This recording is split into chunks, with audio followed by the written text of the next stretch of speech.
it's time for us to check back in with a People and Their Quilts and see what happens next. If you missed the first reading, just look in the description below for a playlist. Bevens Family Frontier Quilt. The Bevens family were among the first hunters to penetrate the wilderness area of Kentucky and the northern borders of Tennessee and the Cumberland Mountain area. When Daniel Boone found some of the early Bevens men in camp with other long hunters in the Rock Castle Creek section in Kentucky in 1769, he learned that they had been there for 5 years. Some members of this early family migrated southward along the Big South Fork River and into the rugged and isolated mountains of Scott and Fentress counties, Tennessee, in an area called home by such notable people as Sergeant Alvin C. York, Secretary of State Cordell Hull, Senator Howard Baker, and the parents of Mark Twain. The people of Scott County were loyal to the national government, and when the state of Tennessee seceded from the Union in 1861, Scott County forthwith seceded from the state. When the state challenged this action, the county officials informed them that they, Scott County, had as much right to secede from the state as the state had to secede from the Union. At the beginning of World War I, the people of Scott County, through their duly elective legislative body, the county court, declared war on Kaiser's Germany and all her allies. According to local historian Lacey Bevens, Scott County has never officially rejoined the state of Tennessee, nor have they ever signed a peace treaty with Germany or any of her allies. It was near Leatherwood Ford on the Big South Fork of the Cumberland River that I first met Oscar Bevens and his wife. They had no electricity, no telephone, and they carried all their water from a small spring a quarter-mile from the house. Oscar talked of the hogs he had just butchered and showed me where his turnips, cabbage, potatoes, and apples were still buried in the garden, as crisp and fresh as when they were stored there weeks before. He voiced concern over the wildcats, foxes, and hawks that preyed upon his chicken flock, and worried about the deer that ate his garden stuff in early spring. It was as if one had turned back the calendar to the early days of the settlement of our country. A few years prior to my visit, another writer, the late C.W. Hume, editor of the McCreary County, Kentucky Record, found Oscar's grandparents, Uncle Jake and Aunt Vienna Bevens, living in even more primitive conditions. They lived in the old log house with their 9 children and 2 of Jake's maiden sisters. Hume reported that the women spun and wove all the clothing they wore. They tanned their leather, made their own shoes, and were almost completely self-sufficient. Because of the building of the Big South Fork National River and Recreation Area, Oscar's land and his ancestral home were acquired by the state, and he had to move away. Among his relics were some quilts made from hand-spun and hand-woven material. Old and worn, they had been relegated to the use of covering the tobacco. Rufus Elledge's quilt doubtless required more hours to make than any other one included herein, because both the top and the back are made from hand-spun and hand-woven material. Not only did every thread have to be spun on the crude spinning wheel and then woven one by one on the loom, but the steps in preparing and processing the material before spinning were simply prodigious. Old-timers said that it took at least 16 months to produce linen fiber. The preparation of the seed bed was initiated in the fall of the year by turning the soil.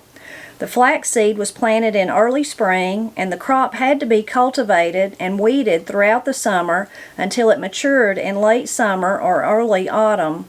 It was then pulled and seeded. It was allowed to rot most of the winter, and then it had to be cleaned, re-dried, broken, swingled, and hackled several times in order to remove the woody shell portion from every tiny stalk. Cotton had to have every one of the motuldinous seeds removed. Wool had to have the cocklebur and beggar lice pulled out by hand, and it had to be washed thoroughly. It has been said that it took 10 times as long to spin thread for a blanket as it did to weave it, and that it took 10 times as long to prepare the fiber as it did to spin it. So several hundred hours were required just to make the cloth for a single quilt. One of the many steps in spinning was carding, a process involving rolling the fiber into fluffy ropes by the use of hand cards. These cards each have hundreds of wire-like members and are common today in antique shops.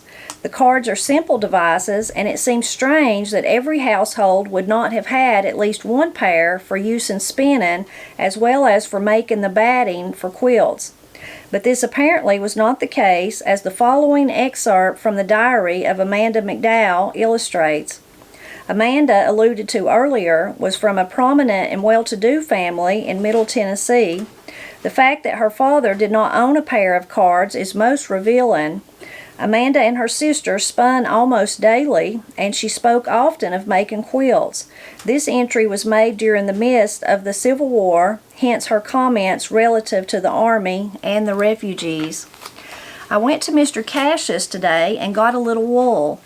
Tried to get a pair of cotton cards at Stone's, but the girls are fixing for a big quilting and had not made their bats yet. We can get them in a day or two. We cannot hear anything from the Army. I guess we can hear when Mr. Shugart comes back, if he ever does. Most of the refugees have returned. I guess they feel a little ashamed of themselves. Mrs. Stone says, "The wicked flee when no man pursueth." Further substantiation that the task of making cloth from scratch was a continual struggle is found in another excerpt from Amanda's diary dated December 31st, 1863. The old year is going out in a storm. What a contrast this night is to 4 years ago. There were 8 of us here, and a merry crowd we were, too. And tonight, Mary and Ann carding and spinning, Father doing nothing, I knitting and thinking. Only 3 of us here tonight that were here that night. One, AEC, is in his grave, or at least is dead, for I do not know whether he was buried or not. Poor fellow, dead and almost forgotten. Perhaps his widow ready to marry again by this time. He did not even have a wife then. The exasperation caused by the constant and monotonous task associated with making cloth was well put in Amanda's diary on Tuesday, October 13th, 1864. We have got our wool ready at last.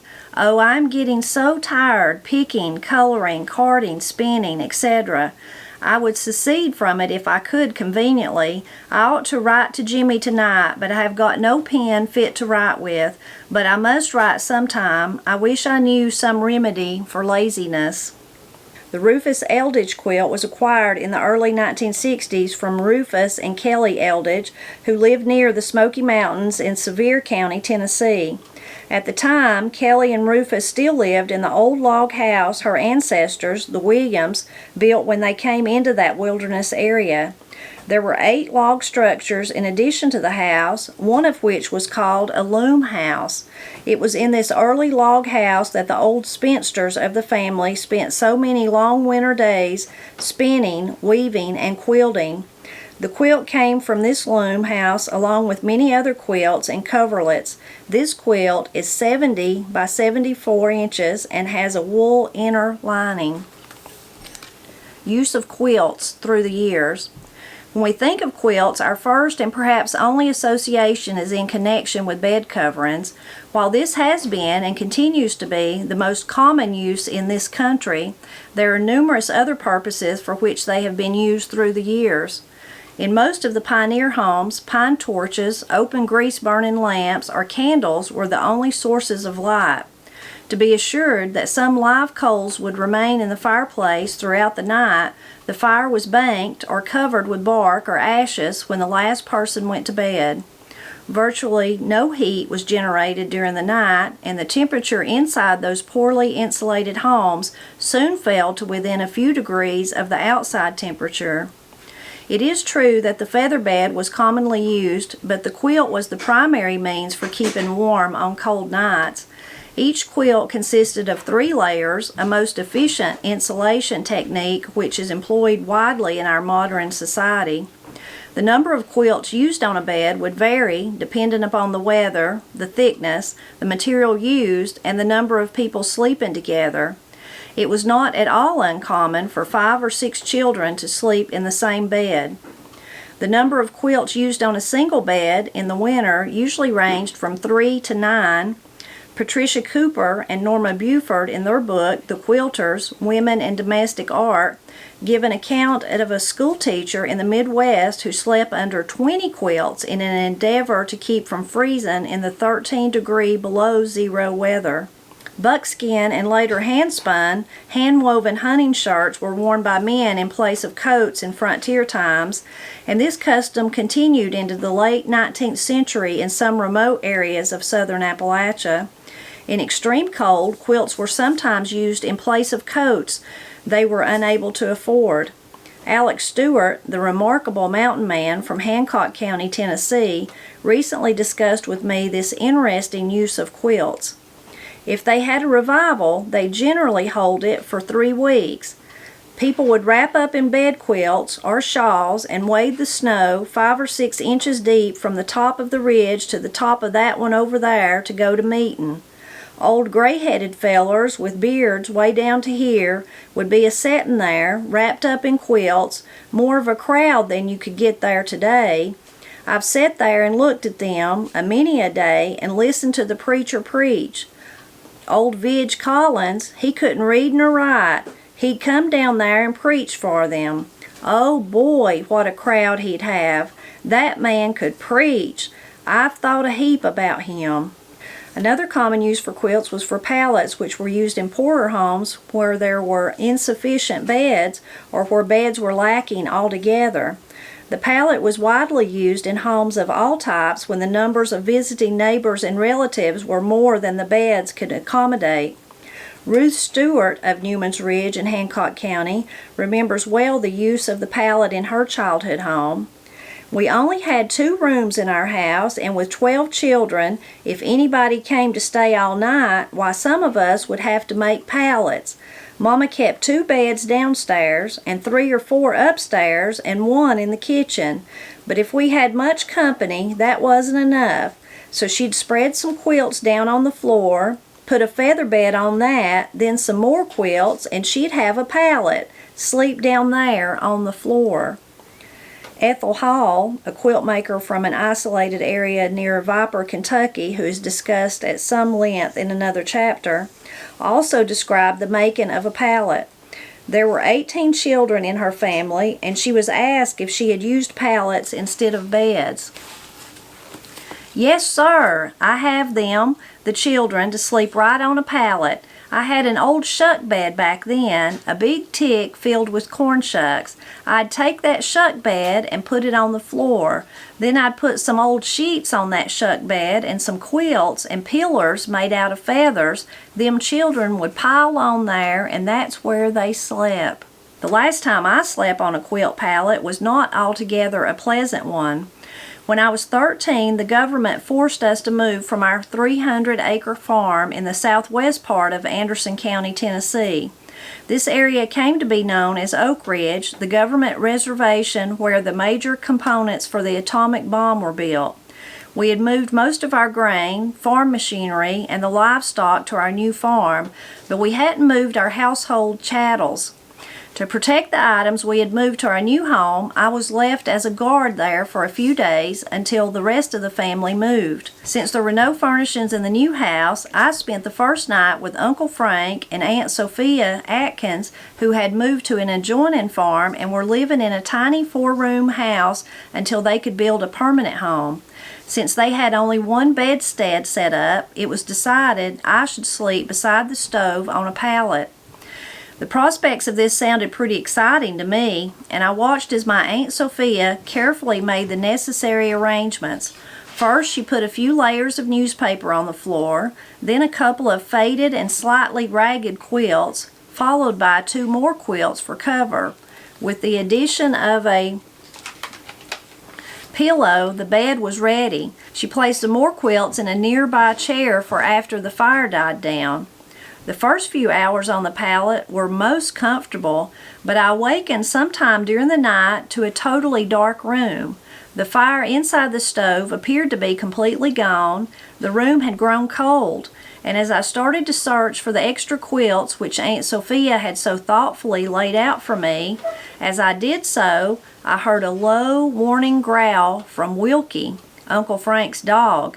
I remained silent for a few minutes, but as I became colder, I again reached out, gently feeling for the quilts. Again, Wilkie, from somewhere in the darkened room, gave a long, rumbling growl like he meant business. Again I stopped, and for what seemed like a half hour I shivered. My fright turned to anger, and I vowed to find those quilts whether Wilkie liked it or not. I sat up defiantly and started to rise to my feet in a damn the torpedo attitude.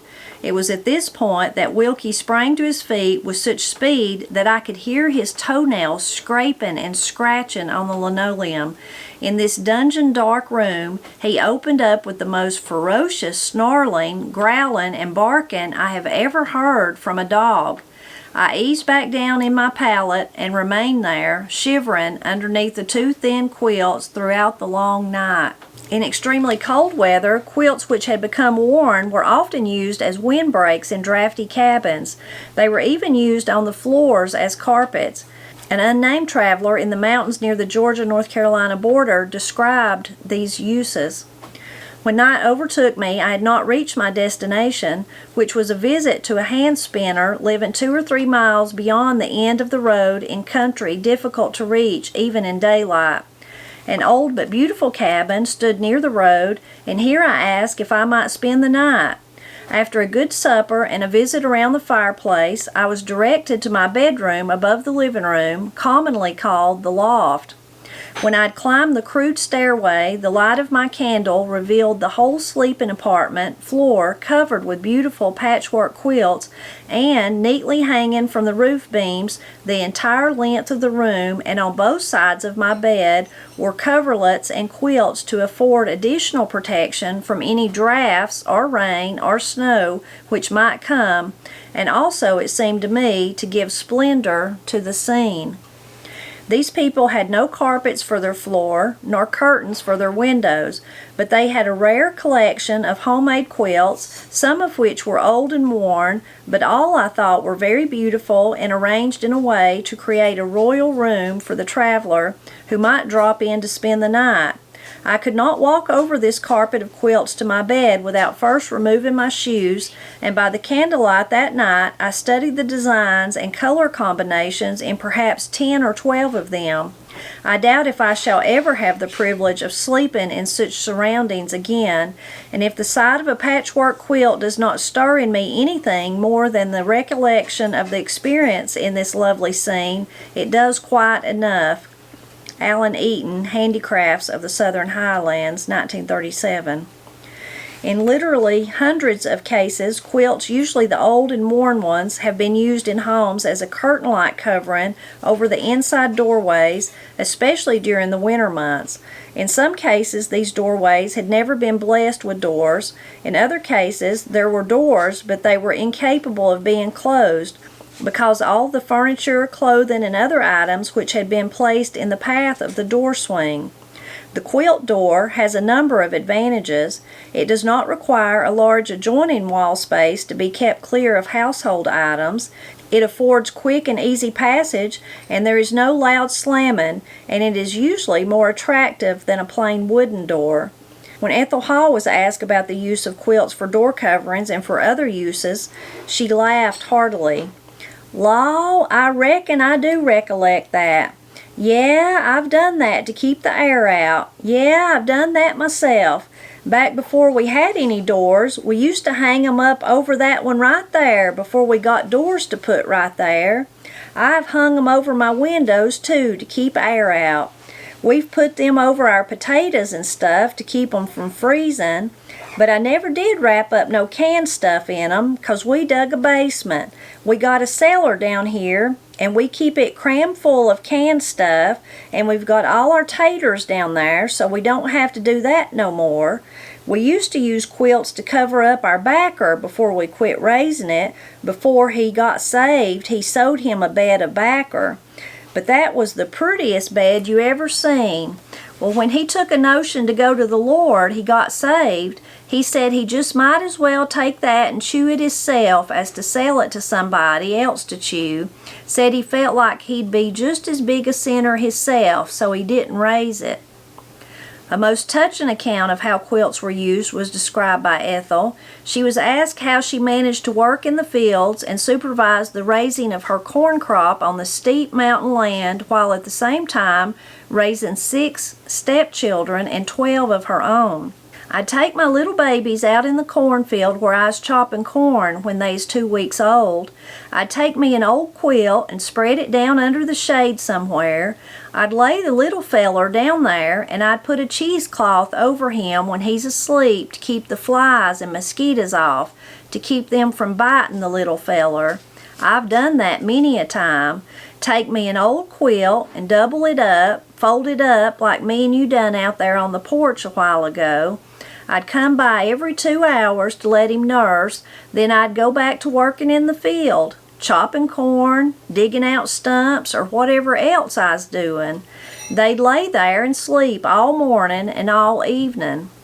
Back with the first children, we didn't have our roads up and down through here, and we'd take a horse and a sled and haul our little children, you know, to visit, and it'd be cold, and the little fellers didn't have no coat nor clothes hardly to wear, no shoes much. I'd wrap 'em up in the quilts, put 'em in that sled, and take off on my horse. I never would go off and leave my children with nobody. When I went, my young'uns went, and if my young'un wasn't welcome, I wasn't, so I kept 'em home. After this resolute mountain woman told me this story, it took a few minutes before the interview could continue. My mind was picturing a young mountain girl walking alongside the tiny farm sled hitched to their only horse with a half dozen of her small children piled in it. I could see the foot-deep mud trail that led out of this narrow mountain hollow and the bright, curious eyes of those little children peeping from underneath the heavy quilts. In the dead of winter, I could see this devoted mother carrying her smallest ones, wrapped in the quilts, from the sled to the neighbor's house. I could see the older children, barefoot, coatless, and half naked, racing over the cold, snowy ground toward the warmth of the log cabin.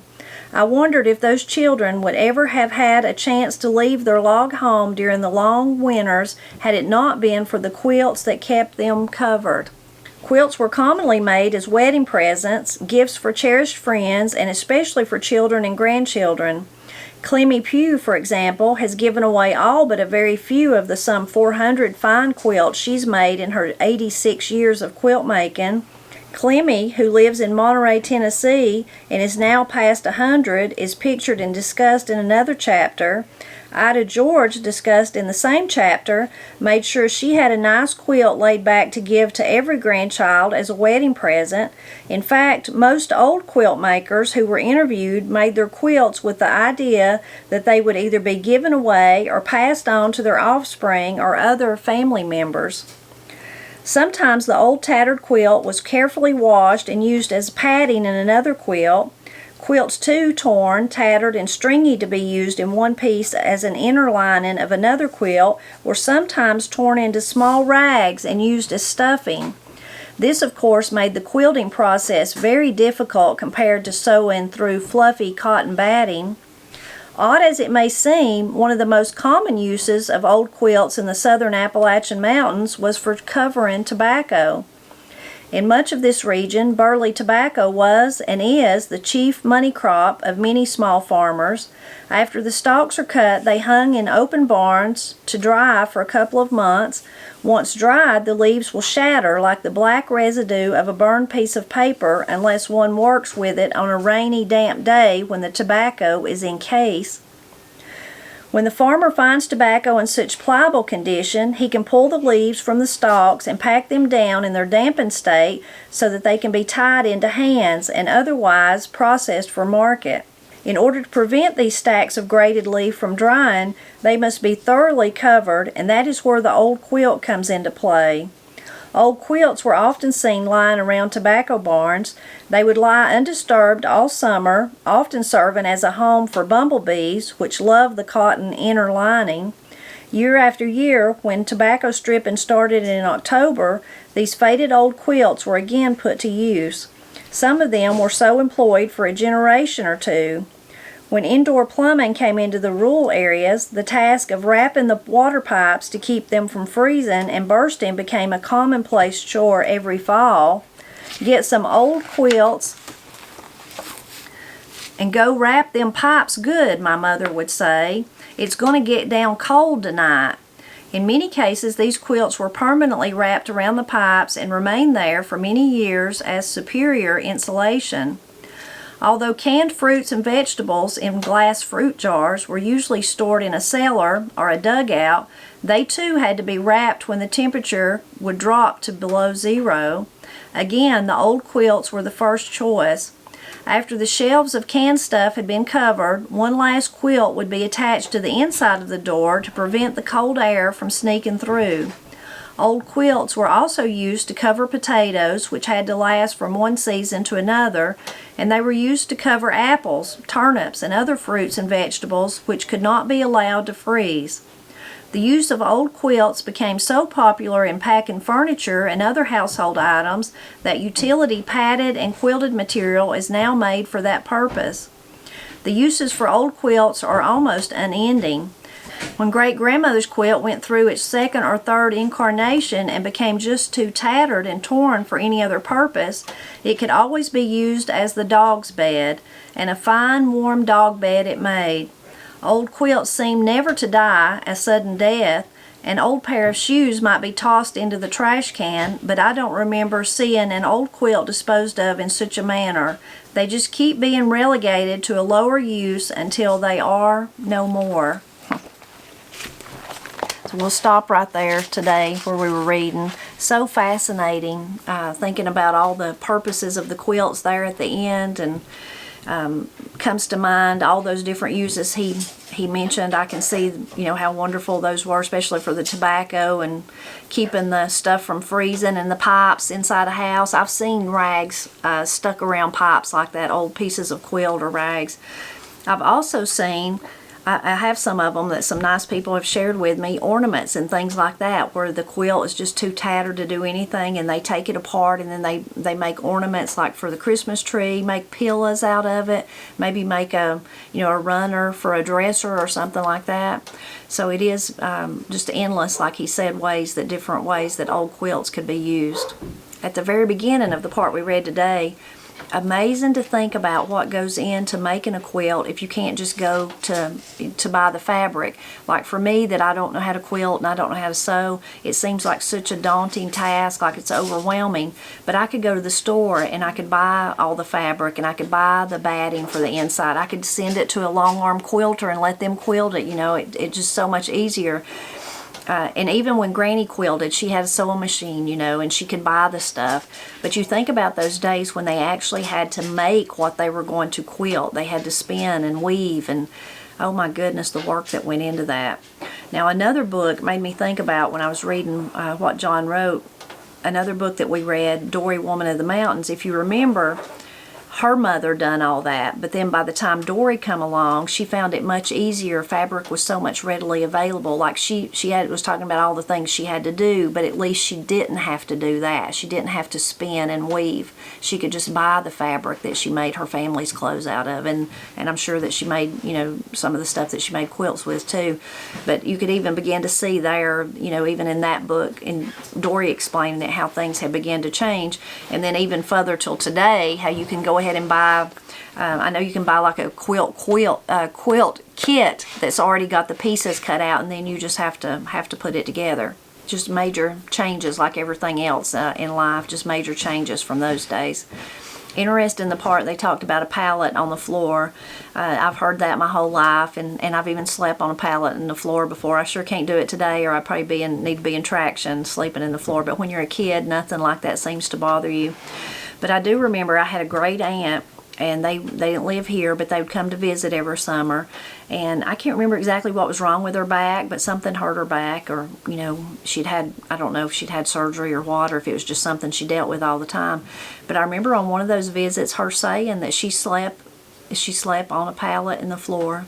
That was just how her back did the best. And I mean, by this point she was up probably close to 70 or something, maybe even older than that, but she said that's what she preferred and that's just what she did. And she was kind of like a no-nonsense kind of person, so I can remember her just saying, that's just what I do, that's what works for me, and that's what I do. I sleep on a pallet on the floor every night of the world. So some people, I guess like her, maybe that's what helped their back, but for most people it was like he was explaining, was just that there wasn't enough room. Or like in my case, if you were having a sleepover and kind of think about sleeping bags on the floor. Well, if you didn't have a sleeping bag, then you would make a pallet. You just put some quilts down, maybe some pillows, and then put something over top of it. I used to make those for Corey and Katie all the time. They thought that was big fun if they got to sleep on a pallet in the living room. And I, of course, slept on the couch, but maybe we'd watch a movie or something like that. One part I really liked about what we read today was amazing. Wouldn't you want to go to that house, that description of the house where the traveler, I was confused because it said an unnamed traveler, but then it said that was from Alan Eaton's book. And I know that he did travel around all over the southern Appalachia area, looking at the different crafts and things, so I'm confused if it was him or if it was somebody else. But either way, wouldn't that be amazing, thinking about that, the attic that he described, or the loft that he described, where they had the quilts on the floor, but they had them hanging up, and then I'm sure they had them where he could, go to bed and cover up with them. Oh my goodness, I would love to have seen that. What treasures. And I like thinking about the people that sent him upstairs. I wonder if they just thought that was commonplace, like, well, they didn't even think anything about it, or if they thought, well, he may really be surprised when he goes up there, interesting. But I would like to have seen that for sure. I'd really like to have seen that room. Interesting, going back to the different uses for the quilts. When he's describing the quilts in the doorways, to block off the air. Now, I've never really seen that other than like, in Granny and Pap's house, the closets they never put the closet doors there. So over the closet, Granny would just hang not really a blanket, but hang a piece of fabric. So that was the closet door, and you'd have to move it. But I've never really seen them used to block off cold air or anything. But I was reminded when he was talking about the doors, how that, today in our houses we have doors. There's even the nice pocket doors if you don't have room for a door to swing open. But it made me think of Granny Gazzy's house. Of course, she had a front door and a back door in the kitchen. But the interior doors, there really was no doors that I can remember, unless I'm just not remembering them, except on the bathroom. But the bathroom was a later addition to the house. I think Granny told me that one of her brothers built it, like after he'd left home, and he'd come back and he wanted to build her a bathroom, and he built it, I think it was in the 60s. So interesting. Maybe the one in the kitchen does have a door, though, now that I'm going through. I'm thinking about all the bedrooms, but most of them did not have doors, so they were just open. So I wonder if I'll have to ask Granny that, like back in the days when they really needed to worry about heat, if they ever used blankets like that. I'll have to ask her about that. And then the other thing that come to mind, one last thing, was when he was sharing the wonderful story of the lady shared with him about how she just took her kids with her.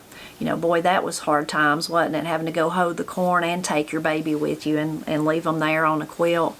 So I've heard lots of different accounts like that over the years from people that, they just had to do what they had to do. But the one that comes to mind always for me is the one Pap told me. So like where I'm sitting right now, it'd just be over this ridge here in Pinhook, just over the ridge. His family lived there, and it was just like she was describing, and he described how they plant corn, steep places. There was no flat bottom land gardens.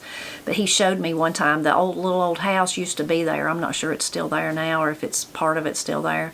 Anyway, it's in a pasture with pretty steep grade there. But he told me when he was a boy that was corn. That was cornfields. And they were living in that house when his mother and father had his only sister, Carrie, and she was just a baby.